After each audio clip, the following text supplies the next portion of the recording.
কল্পনা করুন একটা দেশ যার নিজের কোনো বিশাল প্রাকৃতিক সম্পদ নেই, চারপাশে শত্রুভাবাপন্ন অনিশ্চয়তা, জমি ছোট, মানুষ বেশি, ভবিষ্যৎ অন্ধকার। তবু সেই দেশ কয়েক দশকে পৃথিবীর সবচেয়ে দক্ষ, পরিষ্কার, শৃঙ্খলাবদ্ধ আর ধনী রাষ্ট্রগুলোর একটিতে পরিণত হল। সেই দেশের নাম সিঙ্গাপুর। এখন প্রশ্ন হল, বাংলাদেশ কি পারে? আরও কঠিন প্রশ্ন হল, বাংলাদেশ যদি সত্যিই সিঙ্গাপুর হতে চায়, তাহলে কি শুধু ফ্লাইওভার, মেট্রো রেল আর গ্লাস টাওয়ার বানালেই হবে, নাকি আসল খেলা অন্য কোথাও? কারণ সিঙ্গাপুরের সাফল্যের রহস্য বিল্ডিংয়ে না, রহস্যটা লুকিয়ে আছে রাষ্ট্রের চরিত্রে, আইনের শাসনে, বন্দর ব্যবস্থাপনায়, শিক্ষা ব্যবস্থায়, কর ব্যবস্থায়, আর সবচেয়ে বড় কথা, কঠিন সিদ্ধান্ত বাস্তবায়নের নিষ্ঠুর ক্ষমতায়। আজকের এই ভিডিওতে আমরা দেখব, বাংলাদেশ যদি সিঙ্গাপুর হতে চায় তাহলে ঠিক কি করতে হবে। আর শেষে আপনি হয়তো বুঝে যাবেন, বাংলাদেশের সবচেয়ে বড় সংকট টাকা নয়, সংকট হল সিদ্ধান্ত। অধ্যায় 2, পটভূমি। সিঙ্গাপুর আসলে কিভাবে বদলেছিল? 1960-এর দশকের শুরুতে সিঙ্গাপুর ছিল এক গভীর আবাসন সংকটে ডুবে থাকা সমাজ। বস্তি, অস্বাস্থ্যকর বসতি, ভিড়, সব মিলিয়ে এক অস্থিতিশীল নগর রাষ্ট্র। সেই সময় 1960 সালে গঠিত হয় হাউজিং অ্যান্ড ডেভেলপমেন্ট বোর্ড বা HDB। মাত্র 3 বছরের মধ্যে তারা 21,000 ফ্ল্যাট বানায়। 1965 সালের মধ্যে 54,000 ফ্ল্যাট তৈরি করে এবং কয়েক দশকে 10 লাখেরও বেশি ফ্ল্যাট সম্পন্ন করে।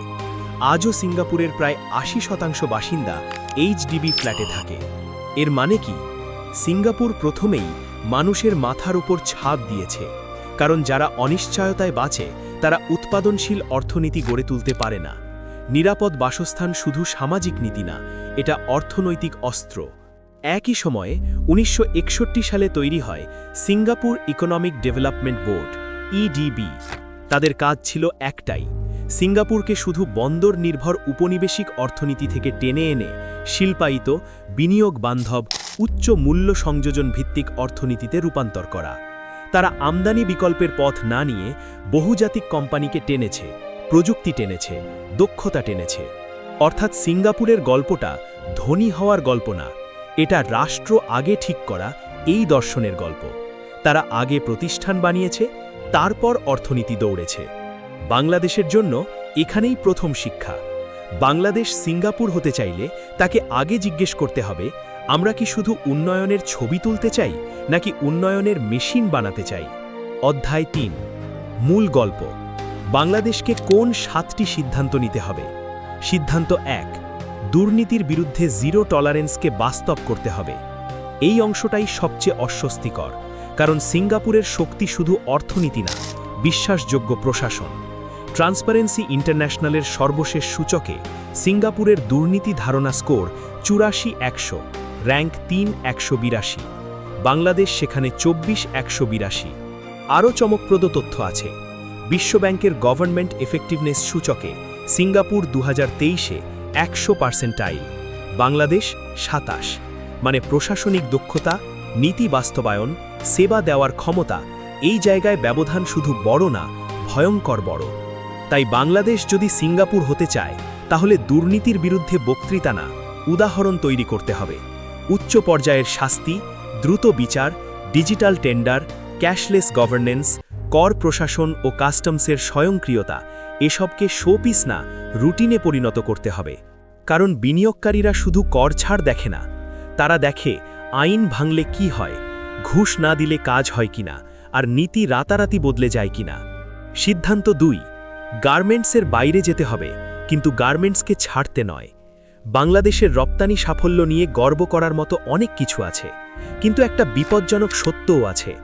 বাংলাদেশের রপ্তানি এখনও অত্যন্ত কেন্দ্রীভূত। বিশ্বব্যাংকের সাম্প্রতিক তথ্য অনুযায়ী বাংলাদেশের রেডিমেড গার্মেন্টস বা RMG এখনও দেশের রপ্তানির 82% মতো অংশ দখল করে আছে।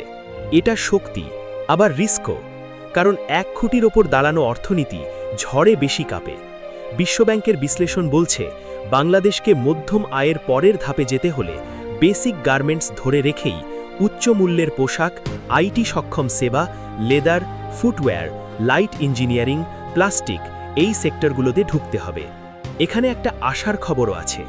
বিশ্বব্যাংক সমর্থিত প্রকল্পে নন আরএমজি সেক্টরে রপ্তানি প্রবৃদ্ধি বেড়েছে, প্রায় 1,80,000 নতুন চাকরি তৈরি হয়েছে, আর শত শত প্রতিষ্ঠান আন্তর্জাতিক মানদণ্ডের সার্টিফিকেট পেয়েছে।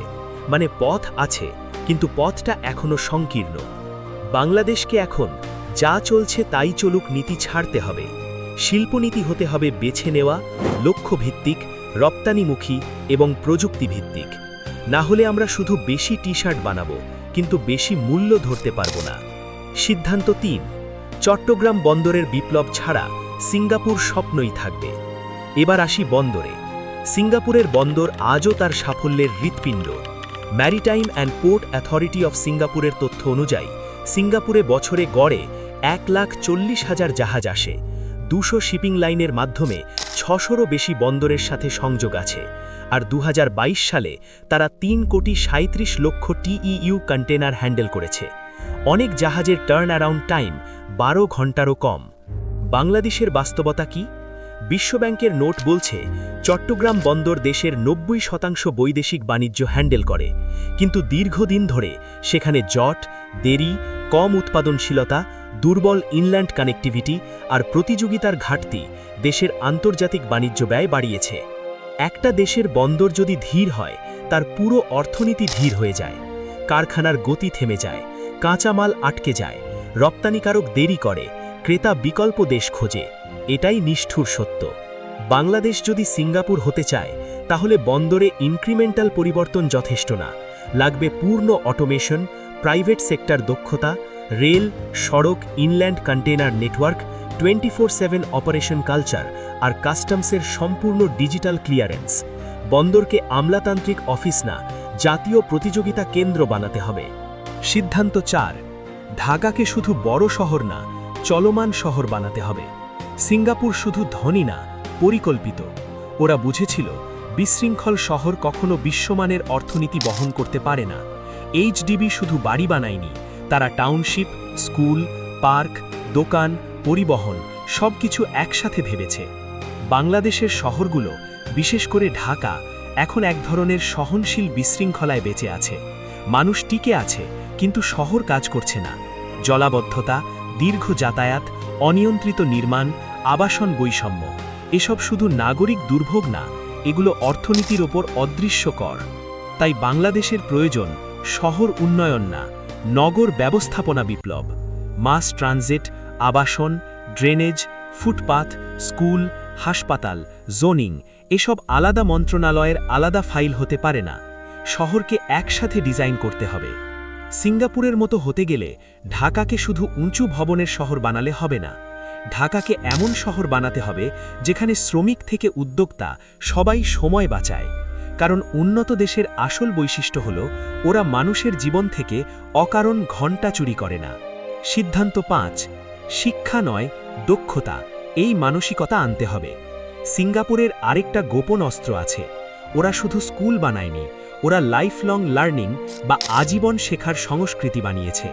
2015 সালে শুরু হওয়া স্কিলস ফিউচার আন্দোলনের মূল লক্ষ্য প্রত্যেক নাগরিককে জীবনের প্রতিটি পর্যায়ে নতুন দক্ষতা শেখানো, রিস্কিল করা, আপস্কিল করা, যাতে অর্থনীতি বদলালেও মানুষ অচল না হয়ে যায়। বাংলাদেশের সবচেয়ে বড় সম্পদ মানুষ, কিন্তু প্রশ্ন হলো এই মানুষ কি ভবিষ্যতের কাজের জন্য প্রস্তুত, নাকি আমরা এখনও ডিগ্রিকে দক্ষতার চেয়ে বেশি গুরুত্ব দিচ্ছি?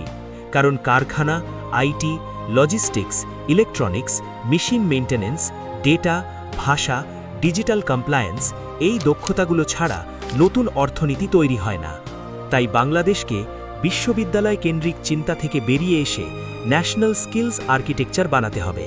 Skill voucher, industry linked technical training, mid career reskilling, polytechnic modernisation এসব ছাড়া রপ্তানি বৈচিত্র্য শুধু স্লোগানই থাকবে। কারণ ভবিষ্যৎ অর্থনীতিতে সস্তা শ্রম দিয়ে জেতা যাবে না, জিততে হবে দক্ষ শ্রম, নির্ভরযোগ্য শ্রম, প্রযুক্তি অভ্যস্ত শ্রম দিয়ে। সিদ্ধান্ত ৬। কর জিডিপি অনুপাত না বাড়লে উন্নয়নের নাটক চলবে, রাষ্ট্র চলবে না। এটা খুব কম আলোচিত, কিন্তু ভীষণ গুরুত্বপূর্ণ। বিশ্বব্যাংকের 2025 বিশ্লেষণ বলছে বাংলাদেশে FY25-এ ট্যাক্স টু জিডিপি রেশিও ছিল মাত্র 6.7%। অথচ ন্যূনতম উন্নয়ন প্রয়োজন মেটাতে প্রায় 15কে বেসলাইন ধরা হয়। মানে কি? মানে রাস্তা চাই, বন্দর চাই, শিক্ষা চাই, হাসপাতাল চাই, নগর ব্যবস্থাপনা চাই, কিন্তু রাষ্ট্রের হাতে পর্যাপ্ত বৈধ অর্থ নেই। তখন কি হয়? ঋণ বাড়ে, সেবার মান কমে, আর উন্নয়ন রাজনৈতিক ঘোষণায় বেশি, বাস্তবে কম দেখা যায়।